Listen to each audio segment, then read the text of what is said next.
What's going on, guys? Welcome back to another Nick 4K video. Today we're checking out a video from Filmento, and his video is titled Why Superman Works and Fails Where Man of Steel Didn't. Now, for those of you who may not know, I am a big fan of the Snyderverse. I don't love absolutely everything, but I was a big fan of at least Snyder's portion of the movies. Some movies were kind of rough, but there were some pretty good ones in there too. I plan to do all the Superman movie ranked video eventually in the future at some point, probably like within the month.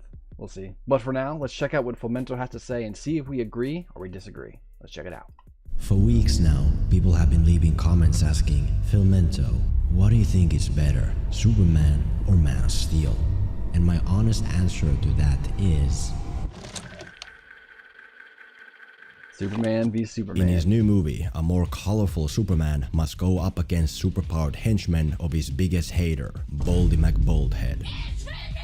And if he doesn't step up to the task soon enough, the world is going to split in two. And that's very poetic, since the movie itself also split the world into two. The Gunverse and the Snyderverse. You go anywhere online, you can't avoid seeing everlasting arguments about which side reigns supreme. Oh, Superman got better reviews and was generally more liked. Yeah, but Man of Steel made more money at the box office. Yeah, but Superman is almost the same and it's still making money at the box office. Okay, well, let's adjust the box office to inflation. Okay, well, let's adjust the budgets to inflation. Well, James Gunn is a hypocrite rebooting everything except his own shows and friends and wife. It's a never-ending battle. You post anything positive about one side and the other is there in seconds to tear it down.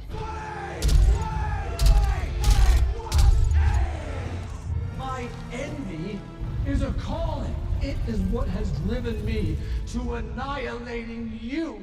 And in this case, I kinda get it. The existence of one side is a threat to the other, so it's understandable why fans are at arms. I, for example, haven't said anything about Superman so far, and I've been Boravian hammered with the same question everywhere. Filmento, which movie do you think is better, Superman or Man of Steel?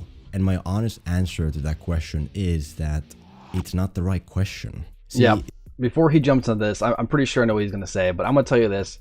They're just completely different stories, different feels altogether. Man of Steel, I guess you could say, is more of a grittier, realistic take. And, you know, the new Superman is much more of a relatively, I should say, comic book, more accurate Superman. More of like the traditional Boy Scout-esque character that Superman is. And Man of Steel is much more of a God-complexed Superman. He could do a lot of things to save humanity, but does humanity deserve it? That's the question. And I really do dig both takes. But like I said, I am a massive fan of Henry Cavill. And Man of Steel was pretty good when it first came out. But after watching the Snyder trilogy, and when I say Snyder trilogy, I mean Man of Steel, Batman v Superman, and the Justice League, Zack Snyder's cut, of course. Why would you watch the other one? Ugh, right? I think that trilogy is just so good. But with that said, I go into those movies knowing that it is a different take on the traditional DC universe, if that makes sense. So I think if you go into these movies expecting one thing, like if you really like the Man of Steel movies and you go into the new Superman expecting that same feel, you're going to be disappointed. But if you do like James Gunn's movies, especially like if you like the Guardians of the Galaxy feel, especially Guardians 3, this one felt very reminiscent of that movie. At least, not necessarily the story, but I mean like in tone, like the tone of that. If you like Guardians 3, you're going to love Superman. And you'll probably think Man of Steel is bad. And I think that was a big thing back in the day, was that a lot of the MCU was kind of taking off, and they started doing more of their quips. And now when people are talking about the Marvelification of movies, we see that a lot more.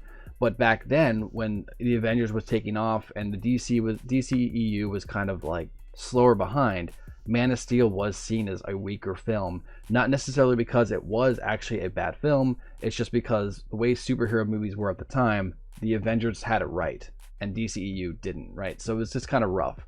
As time has gone on, though, and you look at them in different universes and what Zack was trying to do, especially with Man of Steel before he kind of got forced to add everybody else in, it works great. I love the movie, and like I said, I love that trilogy altogether. With that said, though, while I love Man of Steel, the new Superman's fun too. But if I had to choose between the two of them, like if you know, put them both on the table, I can only choose one. Which one am I watching? I'm watching Man of Steel. That's me personally. But like I said, they are two completely different movies, and that's okay. So I'm just gonna say that right there. I prefer Man of Steel, but Superman is good too in its own way. So I'm gonna leave it at that. These are two Superman movies that do very different things for very different results. One movie has a grounded hero existing on eye level with you, while the other has a godly hero that you look up at. One movie focuses on fun external obstacles, while the other prefers emotional challenges. One movie has a very straightforward world with simple people, while the other requires a higher price of entry in terms of complexity. The question of which is better is not as important as learning what is done differently and what are the downsides and upsides of doing so, which is what we will focus on today. To be clear, since so many have asked, yes, I will say which movie I prefer. I'm not gonna say it yet because I don't want to give ammunition to tourists who clicked on here just to throw a tantrum. But if you watch the video, you will find out which movie I prefer, if for some reason you care. But most importantly, let's understand what Superman does differently than Man of Steel. And I just want to clarify this too.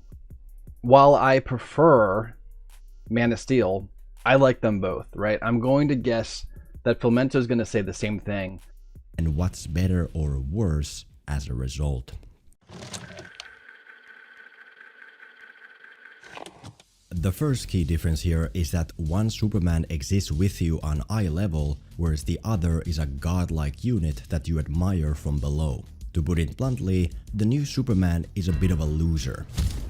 When the movie begins, he's lost the battle. Then he gets dragged home by his foster dog to get help from his robot babysitters. Then he heads back to Metropolis to fight and loses again. Then he does a mock interview with Lois and loses his cool. Come on, Lois, you know that one specifically irritates me. This is on the record. And also seems to lose her. Then he faces a monster and cannot stop other superheroes from killing it. Then he's black painted and roasted in front of the world, and his entire life purpose turns out to have been a lie. And then he's taken into custody and put in a cage where he lies from multiple scenes doing nothing. Altogether, Superman is very flawed, incompetent, unsure, insecure. He's taller than the old Superman, yet he stands at barely half his height. He's more like one of the boys, like you and me. And in Man of Steel, it's very different. Superman there is an absolute unit. He's the chosen one Jesus of his people. He immediately saves lives in the most badass way. He gets back at his bullies. He has hot women follow him across the world. Even when he fails, he's a painting. Even when he goes into custody, he's in control. Let's put our cards on the table here, General. Altogether, there That's a may good be scene. I efforts like to that scene. humanize Superman and make him relatable, but at the end of the day, he's not like you and me. He's up there in the clouds for us to admire and strive toward. He's like Goku, inspiring you to go to the gym to work for something that you can never truly reach.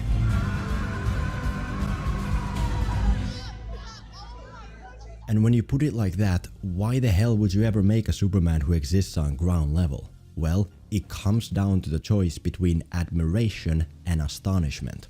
After Superman has been lying in Luthor's pocket universe cage for multiple scenes, he finally does something we're not used to seeing from him. He convinces his cellmate of his abilities, and then he stands up tall. He smashes out of the cage. He beats up the guard to save the cellmate's baby. He protects the baby at any cost while being attacked from all around. And when all the heroes are about to be sucked into a black hole, he gets them out of there.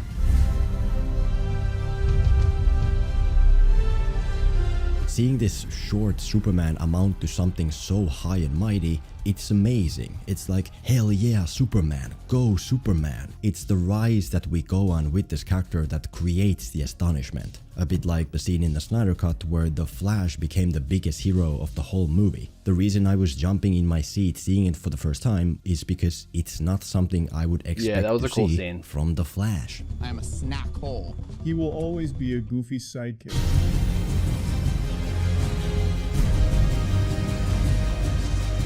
And although Man of Steel Superman of course has his own flaws and rises, it's not the same. When he beats up the villain's henchmen, you admire it more than get astonished by it. Because I mean, he's Superman, a god among men. This is kinda on par with what you expect from him. You don't get shocked when God performs miracles, right? Because he's God. But when the new Superman beats up the villain's henchmen who he has always lost to, you do get shocked, astonished, like holy hell, he finally found a way. Okay, so I do think that's another thing that that makes the James Gunn Superman different, is because James realizes that this is like his own MCU, right? He's starting his own MCU, it's the DCU. What he's realizing is that you can't make Superman like god tier yet. You got to build up to that as time goes on. You could say that like Henry in Man of Steel, he's still figuring his way out and he gets better as time goes on, the movies go on. So Cavill's Superman is stronger, relatively more experienced than Corn Sweat. It's also one of those things where like I could see where in a certain perspective, Man of Steel was supposed to be the beginning of a franchise, and you already have like a god tier character in power anyways. Obviously he's a little bit more inexperienced when it comes to saving people and kind of getting the damage away from the city. I get that, but Corn Sweat's supposed to be strong, but he can't be god tier yet, you know, and that's what James is doing. So like I said, it depends on the way you want to look at it. From a beginning of a franchise perspective, it is smarter to make your Superman less strong, less powerful, and kind of learning his abilities as the movies go on. And of course, he gets stronger and stronger. And then, you know, 10 movies in, then he can become the god tier Superman and then sacrifice himself. Like, that's where you would do that. But I think that's one of the things that people really preferred Marvel over the DCEU in the first place, is that like all the Justice League, they're like gods. Right? They're like a bunch of Thors running around, where like the MCU had Thor, but they even kind of weakened Thor enough so he wasn't god tier Thor like he is in the comics. Like they weakened a lot of characters. Well, I don't say weaken them, but the story they were crafting allowed them to make them not as strong, if that makes sense. And it worked. And so I think that was another thing that when you were to watch like the old DCEU compared to the MCU, like when you put the Avengers against a, you know, Loki and his army, that's still pretty sketchy for them. They might not win, even with Thor and Hulk. And that's because they've been set up to not be invincible. They've been set up to be really powerful, but still they could be beaten. Where like, if you look at the end of the Snyderverse, as soon as Superman shows up in Zack Snyder's Justice League, it's over. He doesn't need anyone else. He could handle everyone, you know, all together. Of course, he takes his time taking out Steppenwolf, and then the whole world explodes, and the Flash has to, you know, fix that. But it is that kind of level of, if Superman would have been there from the beginning, none of that would have happened. He could have wiped everything out by himself. So there's a level to adding God tier where you have to watch how strong you make a character, or they could effectively fix any problem altogether, and it removes the agency of the other characters. So I get, while the MCU had a better plan, obviously setting all the characters up and then bringing them all together, it was also that element of there's actual danger here, and these characters have to overcome something, where it's like, really, if Henry Cavill's Superman really got angry enough, he could annihilate anyone in his way. So it's smart for them to go that way with Corn Sweat. That's just my personal opinion.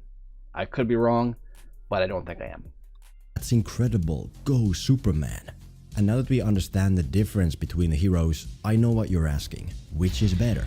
Well, there is no right answer. It depends on the character and what you want to do with them. Batman, for example, usually works best when the audience is down in the dirt with him. But at the same time, it could also be cool to see an adaptation of the OP animated Batman where he's this unbeatable force you can admire from afar. It's astonishment versus admiration, ground level versus looking up, relatable cousin you wanna hang out with versus cool uncle you wanna watch. Choose whichever better fits your hero. And getting about 3 inches from your face for your close-up, which isn't the most flattering angle, but I'll tell you what, on the big screen, it really makes you feel like you're right there with us. He's the biggest superhero on the planet. He's the why of all superheroes, the father of every superhero.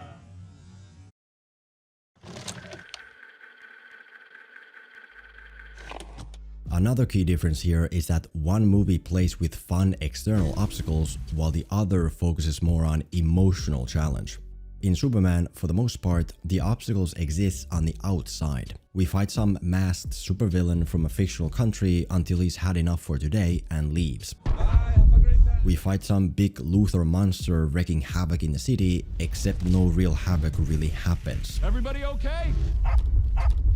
We fight Luthor's henchmen at the end because the world is splitting apart and we need to get to Luthor to stop it. To be fair, I don't want to make it seem like there's no emotional resonance here, because there is. To see this little kid believe in Superman to his very last breath does hit you in the feels.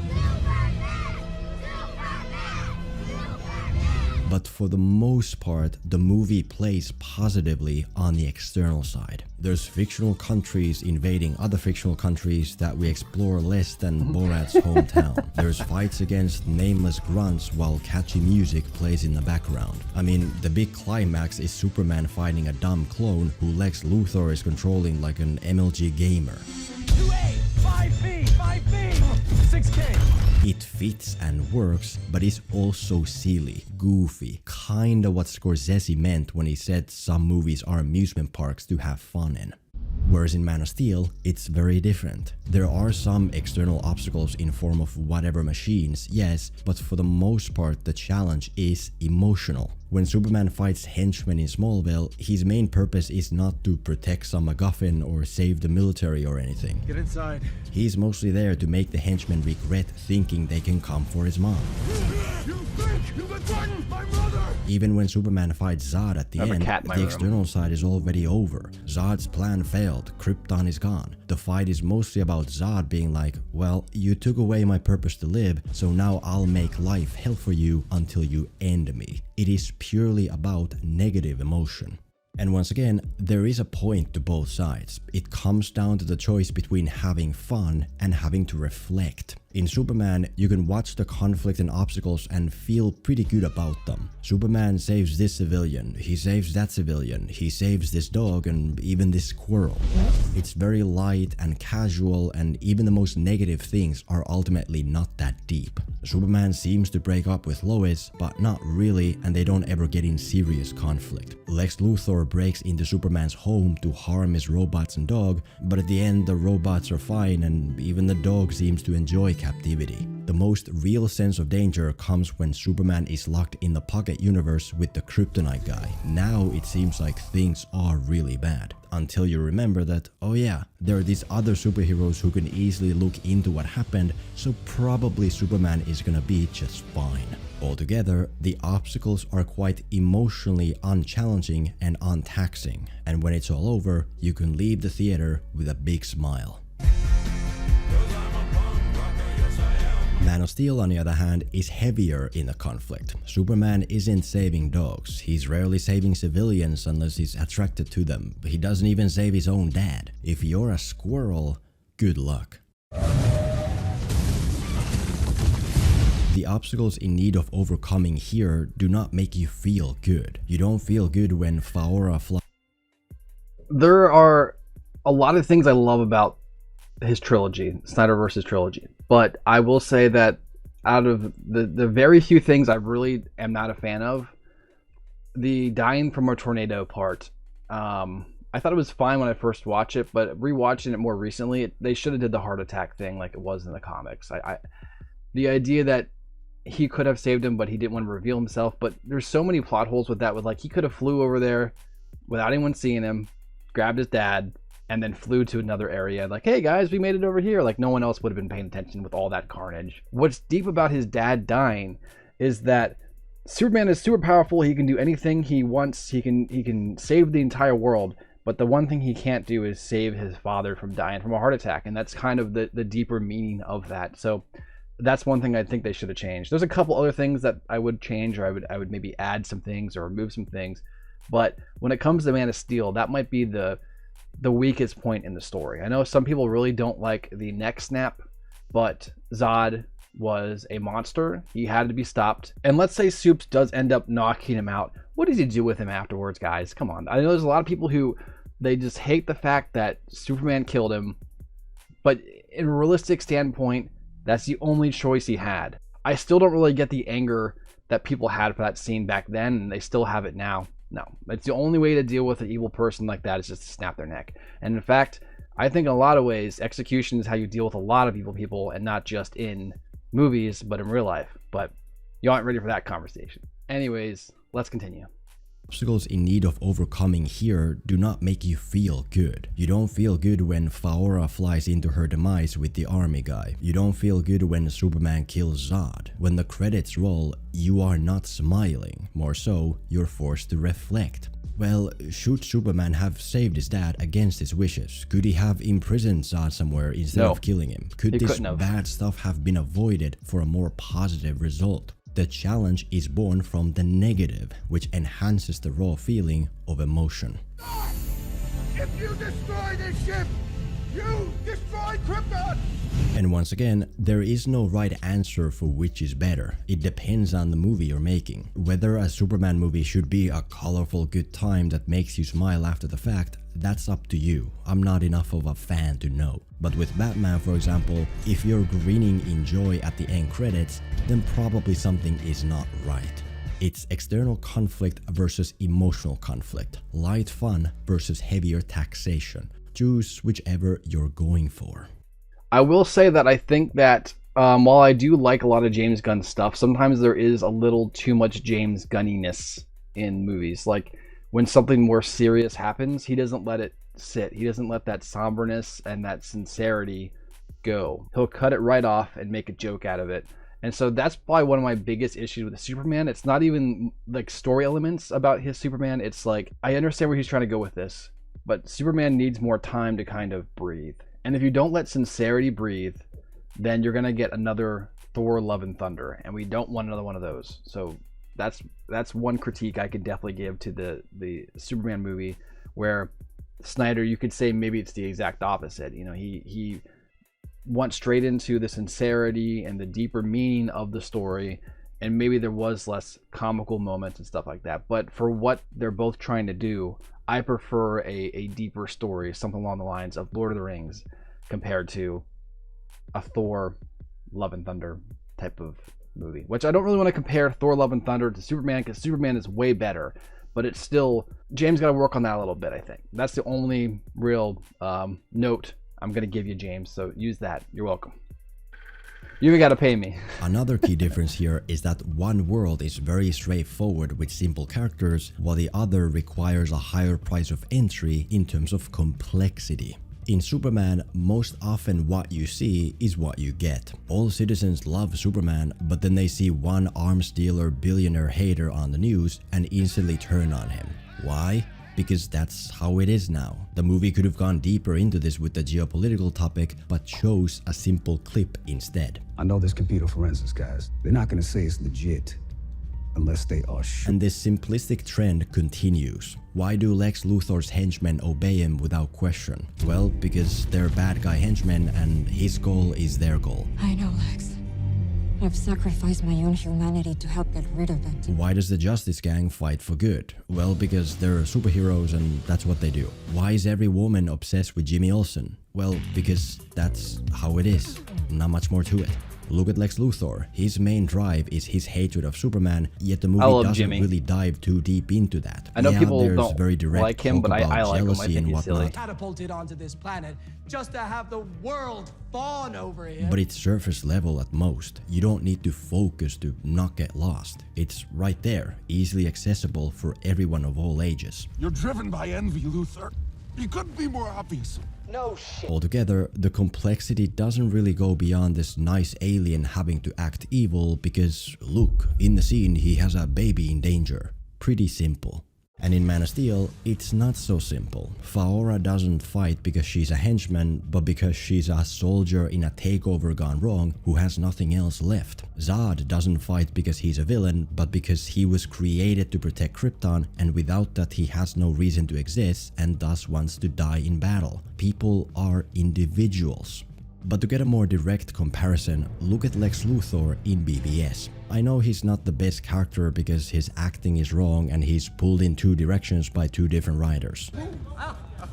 But if you really look into him, you'll find a Rubik's Cube to be assembled. Basically, Lex Jr. grew up with a dad who was very physical and not so nice with him. His dad was an all-powerful guy who could make him feel tiny and powerless. And now that his dad is gone, Lex is used to being the most powerful person in the food chain. Doesn't matter if he's meeting superstars or senators, which is very realistic by the way, he can waltz in holding the upper hand. With one exception, Superman. Superman is the only all-powerful person above Lex who he does not hold power over, who can make him feel powerless, exactly like his dad. And in Lex's mind, if something is all-powerful, then it cannot be all good, like Superman pretends to be, like his dad pretended to be. No, don't believe it. My father named the company after himself. See, the way he describes it is very good.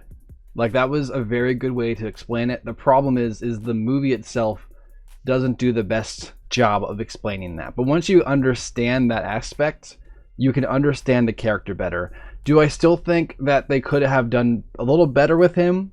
Maybe changed some things here and there? Sure. But when it comes to like the modern day billionaire, this is what it is. It's a geeky tech guy. So from that aspect, I gotta say that Snyder, in a way, he really did figure it out. But it's also like, they probably could have had him tone it down a little bit, right? I don't think anyone loves this performance, but if you really understand it, you kind of get it. But like I said, it could have been toned a bit more. I don't know. He was the dad started saying that he named the company after his kid at investor pitches. Rich old ladies, they thought it was very cute, you know? His dad was in reality a piece of crap, and thus so must Superman be. He sees his dad in Superman. Taking down one is symbolic for taking down the other. The problem of evil in the world. The problem of absolute virtue. The problem of you on top of everything else. You above all. They need to see the fraud you are. Now, I know not everyone sees that when they watch this movie, and that's fine. Yep. That's the point. You need to think about it for yourself, to focus, to assemble the pieces. And if you do think about it, Alfred's warning about corruption might be even more defining of Lex than Bruce. That's how it starts. The fever, the rage, the feeling of powerlessness that turns good men cruel.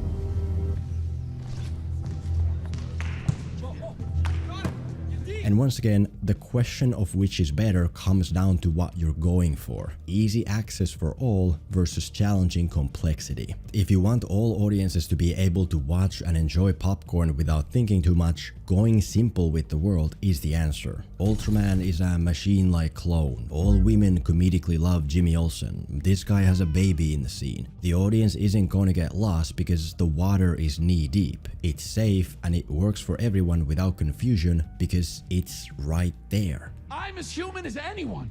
I love, I get scared. I wake up every morning and just... But if you want to challenge audiences and take characters to further places, then complexity is the answer. The old Lex was willing to risk city destruction to beat Superman just like the new Lex, but also self-destruction. That's how much he hated Superman. And with the new Lex, you just couldn't go that far. He's so simple and easy to understand that you can condense his essence into a meme, which of course has its own advantages as well. It's about finding balance. If I could get a combination of the new Lex's actor and personality together with the puzzle-like complexity of the old Lex, that would be great. But the main point is that both these movies do their own things with their own upsides and downsides. And now that we know a bit more about them, we can use them better in our own work. And as to the question of which movie is better, hopefully I've made you see that it's not the question to ask. The better movie is the one you prefer. And personally, as a brooding Batman fan, I can honestly say this. Superman is a great fun time and it's good they went in a fresh direction and I'll gladly see more. But for me, still, Man of Steel clears. Yeah, and that's... Both movies are good, but Man of Steel is just a better film overall. For me anyways, but I would understand if someone were to pick Superman. I get it. So that was a great video there, Flamento, guys. Definitely check out his channel. I'll leave a link to that in the description below. But what do you guys think? Do you prefer Snyder's Superman or do you prefer Gunn's Superman? Let me know in the comments below. Make sure to like, subscribe, turn notifications for more videos. And if you want to check out any more of my videos, they should be right here on the screen. Thanks again for watching. I'll catch you next one. Peace.